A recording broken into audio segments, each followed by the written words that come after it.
Shalom y bienvenidos a Vía Haftaj Israel, una frase hebrea que significa amarás a Israel. Esperamos que se queden con nosotros, ya que nuestro maestro, el Dr. Baruch, nos compartirá una enseñanza expositiva de la Biblia.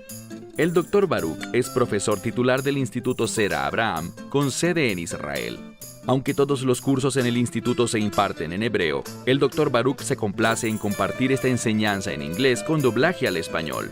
Para más información, visítenos en amarasaisrael.org o descargue nuestra aplicación móvil Mi Estudio Bíblico. Aquí está Baruch y la lección de hoy. Todos conocemos el verso: no se dejen engañar, lo que un hombre siembra, eso cosechará. Y obviamente, este verso es una advertencia de que existen consecuencias. Muchas veces, consecuencias que no podemos prever y que producirán resultados desastrosos. Por lo tanto, debemos esforzarnos por tomar decisiones que agraden a Dios, decisiones alineadas a su voluntad y propósitos. Toma tu Biblia y ve conmigo al libro de Isaías, capítulo 9. Libro de Isaías, capítulo 9. Nos hemos enfocado durante las últimas semanas en una profecía mesiánica que trata sobre el nacimiento del Mesías. Ya lo vimos primero en el capítulo 7. Después vemos información clave sobre esa profecía en el capítulo 8. Y luego, en la primera parte del capítulo 9, nos topamos con otra profecía mesiánica maravillosa sobre este niño que nacería, un hijo varón, y este niño, sin la menor duda, es el admirable consejero, Dios fuerte, Padre eterno. Él es el príncipe de paz, es decir, Él es el Mesías, y por medio de Él, un reino será establecido, un reino de justicia y rectitud, y ese reino no tendrá fin. Quedamos la semana pasada al final del verso 7 en hebreo, verso 8 en español y en otros idiomas. Y leemos: esta palabra fue enviada por el Señor. El Señor envió esta palabra a Jacob, a Israel. En otras palabras, al pueblo judío. Pero dice: Veinafao, ve Israel. Ella cayó. Es decir, la palabra no fue recibida. Recuerden cómo iniciamos. Les dije que hay consecuencias, serias consecuencias para el que rechaza la palabra de Dios y toma malas decisiones. Es solamente cuando recibimos la revelación de Dios que podremos tomar decisiones sabias. Quisiera desviarme del tema un segundo para hablar de algo relacionado. Escuchaba a un popular maestro de la Biblia, quien enseñaba que Dios había dado sus mandamientos, pero con el nuevo pacto, bajo la enseñanza de Jesús, supuestamente todo cambió. Y él decía que existen 10 mandamientos principales, pero, según él, Jesús solamente nos dio uno, y es el de amar a los demás como Él nos ha amado a nosotros. Bien, debemos hacer eso, pero aquí está el problema. Cuando este maestro hablaba, se dirigía a las personas que eran creyentes, seguidores, como él los llama, seguidores de Cristo. Pero también le habló a quienes no eran creyentes dentro de la audiencia. Y les dijo: saben, aun si no se han hecho seguidores del Mesías, ustedes son inteligentes y pueden entender esto. Hagan a los demás lo que quisieran que les hicieran a ustedes. Pero aquí está el problema. En primer lugar, amar a los demás como Dios nos ha amado a nosotros es algo que no podemos entender sin comprender los mandamientos. Todos los mandamientos de Dios, porque cada mandamiento se relaciona con amar a Dios y amar a nuestro prójimo. Son los mandamientos de Dios los que nos enseñan sobre cómo Dios se conduciría y lo que Él haría su concepto de justicia y rectitud si Él fuera un ser humano. Él se volvió un ser humano y jamás pecó, jamás violó ninguno de los mandamientos. El punto aquí es uno que implica dos cosas. Primero, yo no puedo cumplir estas cosas. Es herejía decirle a un no creyente: tú eres inteligente, tú puedes entender esto. Tú sabes lo que significa amar al prójimo como a uno mismo. Ellos no lo saben, es algo imposible. ¿Por qué? Porque esa persona es esclava del pecado.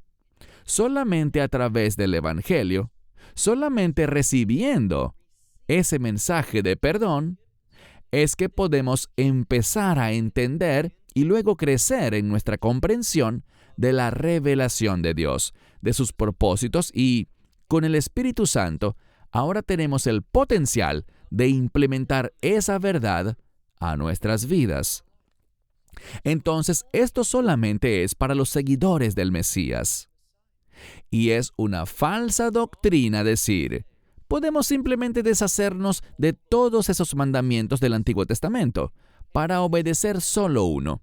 Ama a los demás como el Mesías nos amó a nosotros. No, eso no producirá fruto delante de Dios. Cuando vemos aquí la segunda parte del capítulo 9, en el libro de Isaías, aprendemos algo. Él nos está relatando la consecuencia. ¿La consecuencia de una manera completa y exhaustiva? No. Él nos está dando un ejemplo de lo que pasa cuando rechazamos la verdad de Dios, el mensaje del Mesías. Cuando uno, sin importar de quién se trate, sea hombre o mujer, judío o gentil, de qué raza o grupo étnico provenga, toda la humanidad no es más que eso, humanidad. Y todos nos comportamos de manera parecida. Ahora, ¿ha hecho Dios una distinción en algunos de sus llamados y dones para Israel en contraste con el mundo gentil? Sí, lo ha hecho. Pero debido a que el pecado ha manchado al mundo, todos necesitamos perdón. Y nadie, judío o gentil, puede servir a Dios de manera que le agrade, entendiendo la revelación de Dios, si esa persona no ha sido todavía regenerada. Es decir, si no ha recibido el Evangelio, si no se ha convertido en ese nuevo hombre, en esa nueva criatura, en el Mesías Yeshua. Lo que estaremos estudiando durante la segunda mitad del capítulo 9 es un ejemplo de lo que uno puede esperar, el resultado, las consecuencias de cuando el mensaje de Dios no es recibido. Iniciemos. Y estaré leyendo, recuerden, con un versículo de diferencia. En hebreo iniciaremos con el versículo 8, que en español es el verso 9. Haré mi mejor intento, porque la mayoría de ustedes sé que está leyendo en un idioma que no es hebreo. Entonces haré mi mejor intento por darles los números de los versículos que ustedes tienen en sus Biblias. Verso 9. El pueblo, todo él. Entonces todo el pueblo, todo el mundo, todos lo sabrán. Efraín y los habitantes de Shemrom, con gava, con orgullo. ¿Qué nos está diciendo Isaías? Nos está diciendo la razón por la cual este mensaje sobre el Mesías no fue recibido. ¿Por qué cayó? ¿Por qué no surtió efecto en Israel? La razón es el orgullo. Ese orgullo está muy bien personificado, muy bien expresado. Noten cómo dice: en Efraín y Shemrom. Efraín era el reino del norte. Hemos explicado anteriormente que habían dos tribus principales en el sur, Judá y Benjamín, junto a algunos levitas, y teníamos otras 9 tribus con un porcentaje mayor de levitas viviendo al norte en el reino llamado Israel. Debido a que Israel cayó en idolatría, es decir, Israel se comportó de manera egoísta, enfocados en sus propios deseos, eso les condujo a rechazar la verdad de Dios. Ahora vamos a ver en los próximos versos la consecuencia de ese rechazo.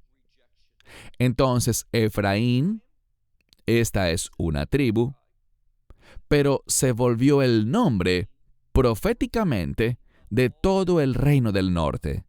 Efraín y los habitantes de Shemrom, esa es la ciudad capital, Samaria, con orgullo, y luego dice Uf Godel Leivav, o sea, con un gran corazón. Eso significa, es un modismo que quiere decir tener orgullo, exaltarse uno mismo, tener pensamientos inflados de uno mismo. Y ellos dijeron esto: los ladrillos han caído, pero edificaremos con piedras labradas. ¿Qué están diciendo? Sigamos leyendo. Y los sicomoros han sido talados, pero los reemplazaremos con cedros. Bien, el mensaje es el siguiente. Dios traerá su juicio, pero ellos responderán esto: nosotros saldremos del juicio mejor a como entramos. Teníamos antes ladrillos, pero ahora tendremos piedras bien labradas, debidamente talladas. Antes teníamos árboles sicomoros, pero luego de este juicio tendremos maravillosos cedros. Esa es su mentalidad. Es decir, realmente no habrá consecuencia para nuestro pecado.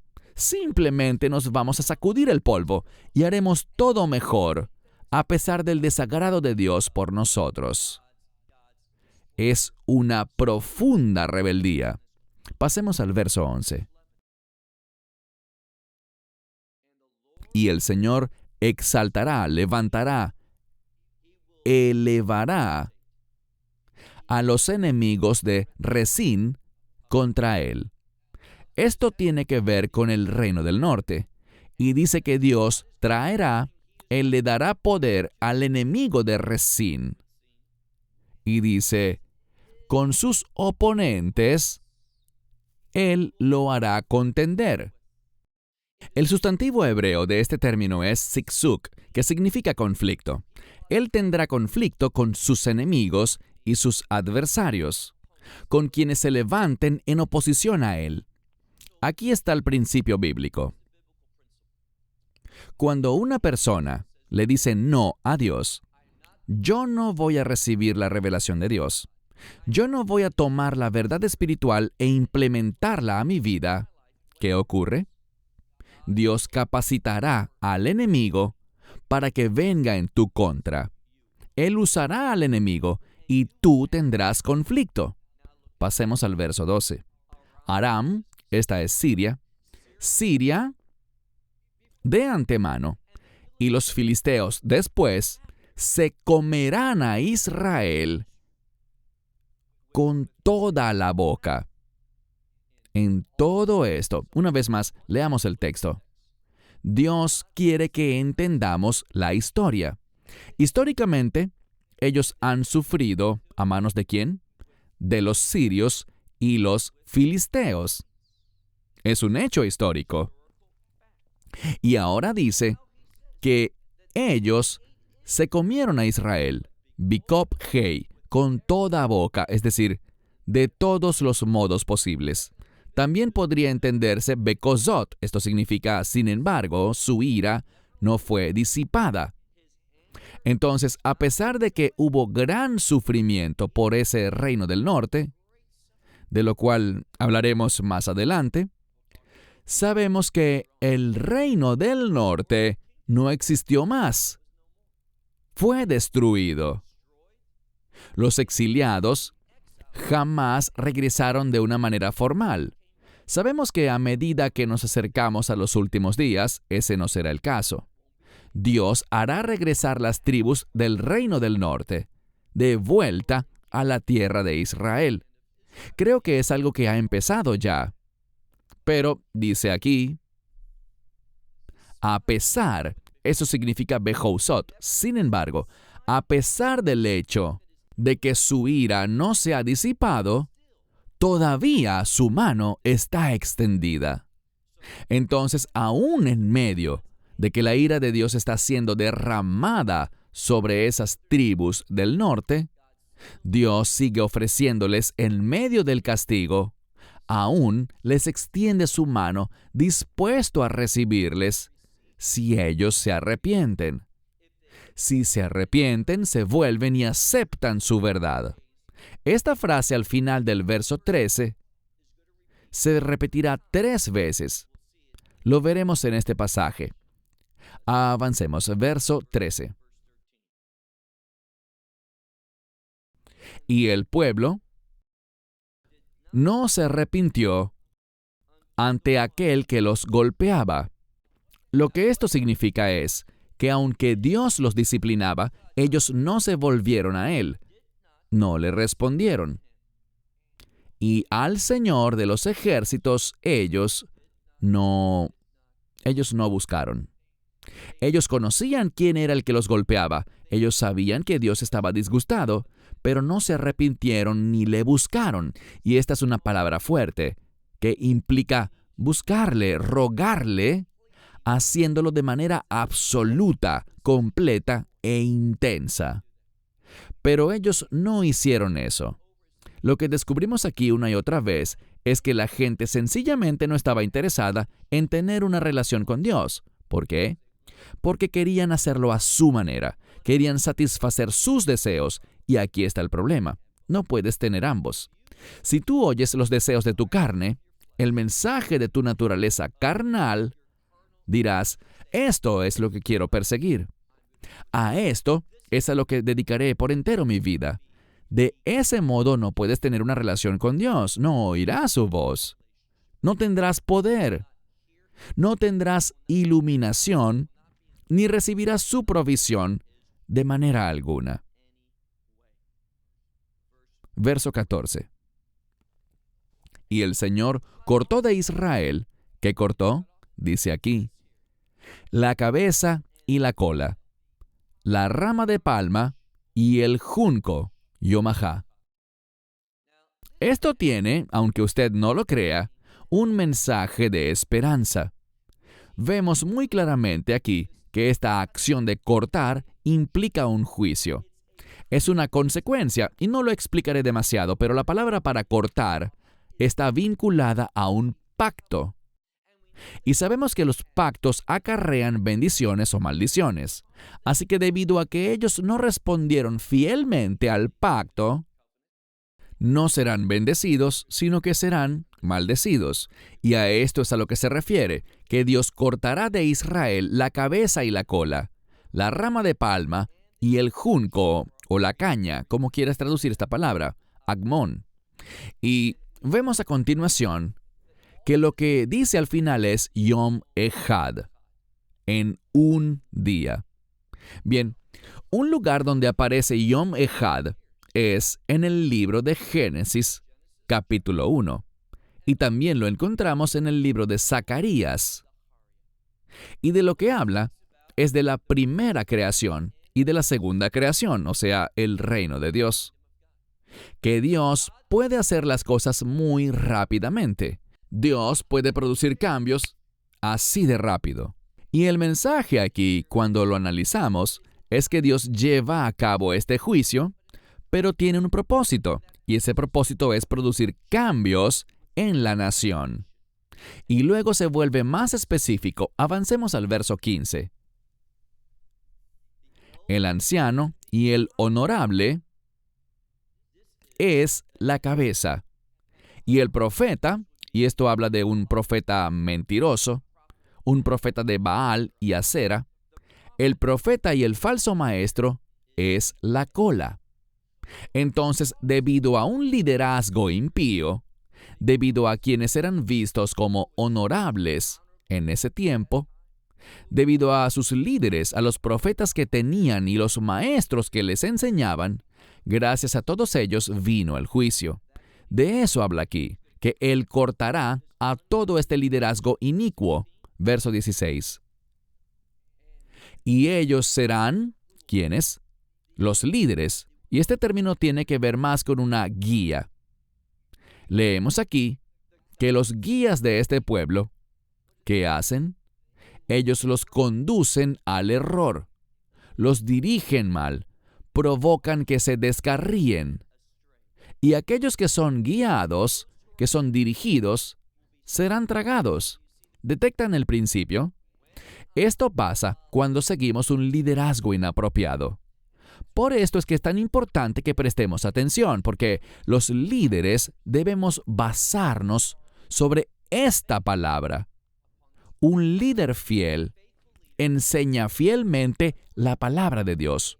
Un líder falso no le da tanto énfasis a la Biblia. Les daré un ejemplo. Estaba escuchando a un individuo anoche y él impartió un apasionado discurso. Ahora, no había nada malo en la conclusión. Su conclusión fue que Dios, cuando le habla a los creyentes, habla en un sentido inclusivo. Pero él hizo un gran énfasis en Santiago, especialmente en Santiago capítulo 1, resaltando que Santiago supuestamente escribió hermanos y hermanas. Y decía, ¿no es maravilloso? Si leen muchas de las otras cartas verán que dice hermanos, pero Santiago, él escribe hermanos y hermanas. Él era el hermano del Señor Jesús, tenía mayor iluminación y por eso incluyó a la mujer que frecuentemente era excluida en la Biblia. Y siguió su discurso haciendo un enorme énfasis en ese punto. Pero este es el problema. Él estaba usando una paráfrasis. Estaba usando una versión que yo ni siquiera llamaría una traducción, sino una paráfrasis de la Biblia. ¿A qué versión me estoy refiriendo? A la Nueva Versión Internacional en inglés. Es muy decepcionante que si observamos a las personas que dicen, quiero una Biblia en inglés o yo uso una Biblia en inglés, las estadísticas que he visto indican que 80% de la gente que lee una Biblia en inglés, y esto se refleja no solo en países de habla inglesa, sino también en muchos otros lugares, donde usan la Biblia en inglés para reforzar la comprensión de su propio idioma. Estuve, por ejemplo, en Camboya, con un grupo de pastores locales que sabían que yo les hablaría en inglés, y trajeron sus Biblias en inglés, y todos tenían la Nueva Versión Internacional. 80% de la gente que tiene una Biblia en inglés tiene la Nueva Versión Internacional. Y efectivamente, Santiago 1:2 en la Nueva Versión Internacional en inglés dice hermanos y hermanas. Pero esto es lo interesante. Si se fijan en el idioma griego, la palabra es adelphoi, que significa hermanos. Ahora, ¿es un término inclusivo que también incluye a las mujeres? Así es, pero no es algo especial. Y este es el problema. Este maestro decía que hay algo especial allí porque en otros lugares solo dice hermanos, pero aquí dice hermanos y hermanas. Bien, la misma palabra es usada en todos esos otros lugares. No hay nada especial. Todo lo que él decía sobre Santiago, que por ser hermano del Señor Jesús tendría más sabiduría y que por eso incluyó a las hermanas, él no escribió hermanas. Él usó la misma palabra adelphoi, hermanos, que incluye a hombres y mujeres por igual, y que se usa en casi todos los libros del Nuevo Testamento. No es algo único en Santiago. Toda su exposición se basó en el hecho de que él livianamente construyó un sermón basado en una paráfrasis. Pero si tú quieres enseñar un punto, tienes que verificarlo exhaustivamente. Eso es lo que hace un maestro serio de las Escrituras. Porque no queremos dar conclusiones falsas, informaciones imprecisas. Por supuesto que nadie es perfecto y en ocasiones este servidor u otros maestros pueden fallar, pero debemos esforzarnos como sea posible por hacer nuestra tarea seriamente y no caer en estos errores. El principio está aquí. Cuando seguimos un liderazgo inapropiado, eso nos hará descarriar, y cuando nos descarriamos, noten lo que pasa. Miren lo que puede hacer el enemigo al final del verso 16. Dice aquí, tragarnos. Verso 17. Por lo tanto, en cuanto a sus jóvenes, él no se alegrará. ¿Quién? Adonai, el Señor. En sus jóvenes, es decir, en la nueva generación, Dios no se complacerá. Él no se contentará en ellos. Y de sus huérfanos, o sea, de los huérfanos de Israel, y de las viudas de Israel, no tendrá misericordia. Es decir, Dios no se involucrará en sus asuntos. Una de las peores cosas, y yo escribiría esto y pensaría con mucha seriedad sobre este punto, una de las peores cosas que pueden suceder es cuando Dios simplemente se aparta. ¿No es maravillosa su promesa para todo el que tiene una relación de nuevo pacto con Él? Nunca los dejaré ni les abandonaré. Pero aquellos que no tienen esa relación de pacto, Dios, en ocasiones, y lo ha demostrado con su pueblo, Él los dejará solos. Y ese abandono los deja expuestos al ataque del enemigo que quiere destruir a Israel. Dice aquí que debido a que han elegido líderes, guías, que los descarrían, por esa razón, yo no tendré misericordia de los huérfanos y las viudas. No me regocijaré en la nueva generación. Y sigue adelante, segunda parte del verso 17. Porque todos, Hanef Meirab. La mejor manera de traducir Hanef, en mi opinión, es como una persona hipócrita. Es alguien que sabe lo que debe hacer, o al menos da la impresión de saberlo, pero en realidad está muy lejos de ese camino.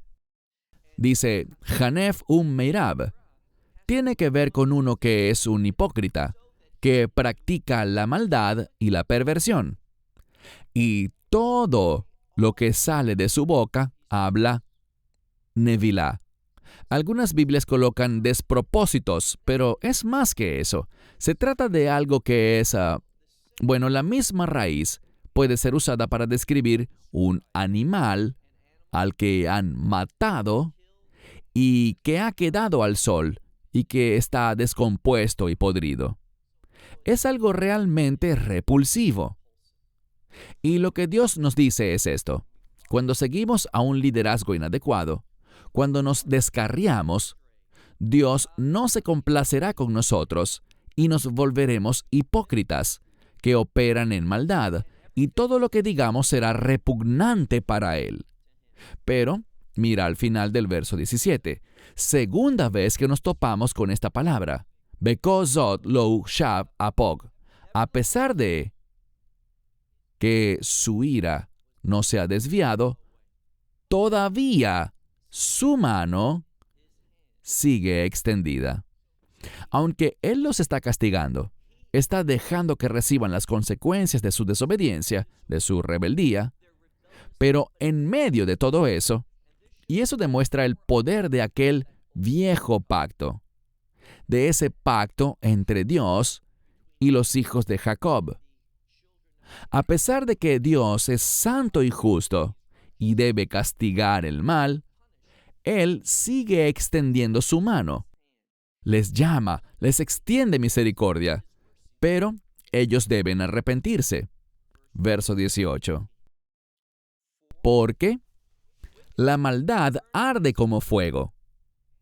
Los cardos y los espinos devorará. Él se enciende en lo espeso del bosque y asciende, sube. La idea aquí es que sube como una nube, como el humo de su majestad. Quizá lo que este verso está diciendo es lo siguiente: Dios manifiesta su majestad mediante el juicio. Ese humo que asciende cuando Dios juzga y destruye a quienes lo rechazan es ciertamente una fuente que demuestra que Él es Dios todopoderoso, que Él es el único Dios majestuoso. Esto es lo que la palabra de Dios nos está comunicando. Verso 19. La ira del Señor de los ejércitos está ardiendo, y dice que quema la tierra. Esto puede referirse a un lugar específico, a la tierra de Israel. Entonces la ira del Señor de los ejércitos, diríamos, incendia el país, y acontecerá que el pueblo serán como combustible para el fuego, es decir, será aquello que el fuego consumirá. Lo que el fuego consume es realmente el combustible para ese fuego. es lo que lo fortalece. Entonces acontecerá que el pueblo será combustible para el fuego. ¿Y cuál es la fuente de ese fuego? Aquí está. Ish el ahi lo yah molu, que significa un hombre de su hermano no tendrá piedad. No hay amor por el prójimo. No hay consideración ni nada en la gente que les mueva a tener misericordia, ni amabilidad, ni piedad para con su prójimo. Todo el mundo será movido por sus propios deseos.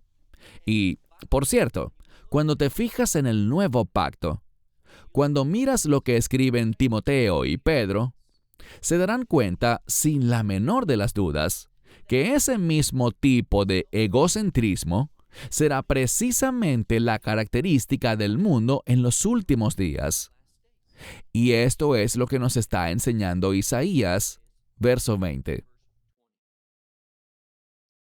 Les será arrebatado de la mano derecha y tendrán hambre. Imagínenlo, tengo algo en mi mano derecha, pero al ser robado, arrebatado, me dará hambre.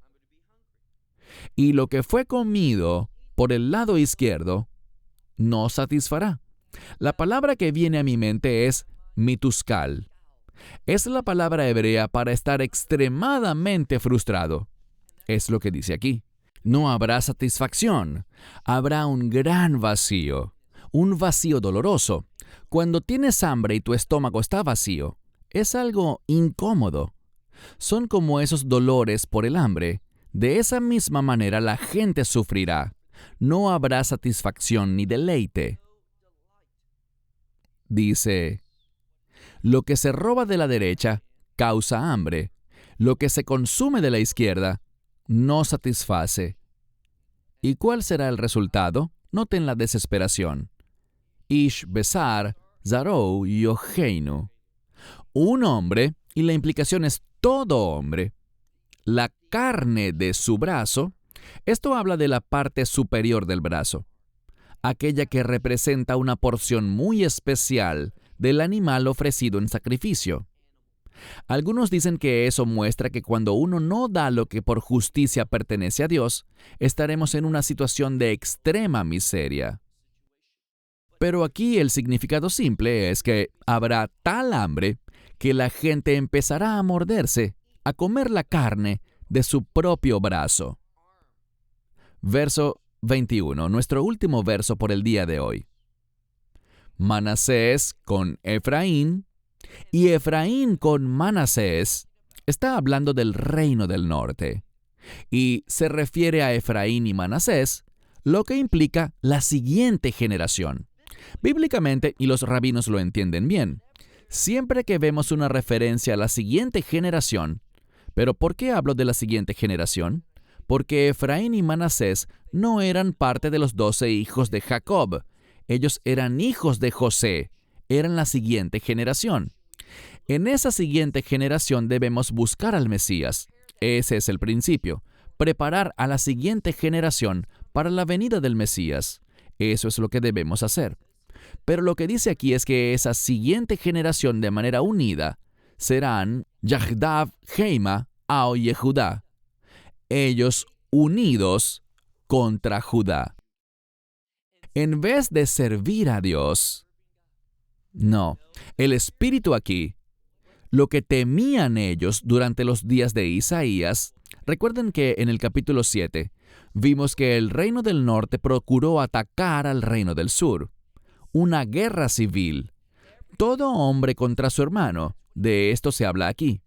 Y aquí tenemos la conclusión.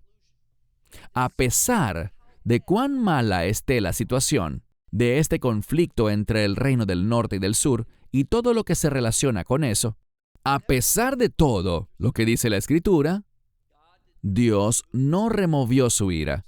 Él seguía enojado con el pueblo debido a tal comportamiento, pero todavía, su mano seguía extendida.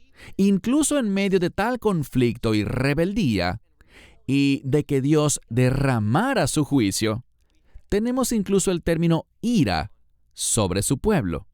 En medio de todo esto, Dios sigue extendiendo su mano y les dice, aférrense a mí de verdad, sean un pueblo arrepentido, y yo retrocederé. Pero el pueblo no respondió. Y por tal razón, vemos que habrá incluso un exilio mucho mayor que aquel exilio del reino del norte. Cierro con esto hasta la próxima semana cuando iniciaremos Isaías capítulo 10. Hasta entonces, que Dios les bendiga ricamente. Shalom desde Israel. Shalom from Israel. Esperamos que te hayas edificado con el mensaje de hoy y lo compartas con otros. Te invitamos a seguir nuestros estudios cada semana por este canal y por el portal de YouTube de Amarás a Israel. También puedes descargar nuestra aplicación móvil gratuita, Mi Estudio Bíblico.